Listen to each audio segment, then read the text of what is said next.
Episode 4. Views lang ba ang kailangan mo o connection?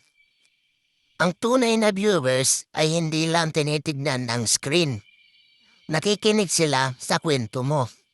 Tanungin sila, i-engage sila, kwentuhan sila. Example, practical tip. Mag-comment back sa viewers. Gumawa ng polls o question sa video. Alin sa dalawa ang gusto niya makita sa next vlog? Gamitin ang call to action sa loob ng video.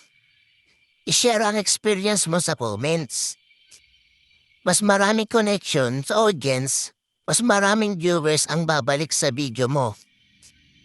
Comment your story sa baba at follow for episode 5. Hint sa next, matututunan mo kung bakit hindi ka dapat sumuko kahit walang views ngayon.